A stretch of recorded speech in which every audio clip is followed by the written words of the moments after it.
4:30เนี่ยยังบ่ได้ไปสิได้รออันเคยลาเพิ่นใหญ่ก็มาจบอยู่นี่โอ้แกงเลยฟูสายฟูขึ้นเต็มมืออยู่ อาจารย์คำมาเด็ดจะเฮ็ดได้บ่ได้ เฮ็ดได้เป็นเรียกอาจารย์นะมาปลดติดสายนี้ได้นะสุดยอดเลย ใส่ความพยายามสูงเลยใส่ความพยายามสูงเดือดเลย สูปวดว่ะ ทำแบบนี้นี่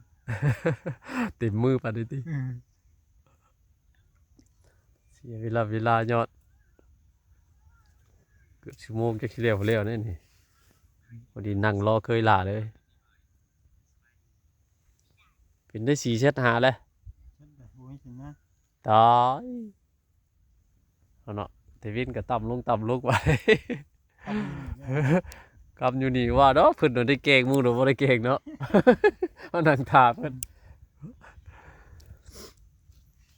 มานั่งท่าเพิ่นซื้ออยู่แต่เฮาก็มานั่งปลดอันนี้ว่านี่โอ้ยแม่มันเปิบกัน เดี๋ยวย่างมาเลยกันแล้วเลยที แต่ย่างขึ้นมานั่งท่าอยู่นี่ก็แล้วได้กี่ดีนะอย่าว่าลงเวะลงหาว่าสิว่าลงมาแกล้งอยู่หม่องนี่ว่า ไปแก้มาของทั้งหลังจวดเลยเต็มเป่าโอ้ยตายเด้อบาดนี่นี่ใกล้สิได้แล้วเฮ้ยใกล้สิได้แล้วอยู่เพิ่นหมดแล้วเจรถก็อยู่เคยละดีแม่แกตัวละแกจะได้ยินว่าแต่ห้องยังไม่ได้ยินยัดไปไกลเดียวได้จุดมีสัญญาณนี่ จะลงหวยเลย อ่ะนะ บูมีแต่ครับบูจิโร่ยังบูมีครับได้ แต่ห้องยังไม่ได้ยินนะขับลงห่วยเนาะ ห้องเบิ่ง จนเหงื่อขาดได้สีตัวบ้าเลยนั่นน่ะ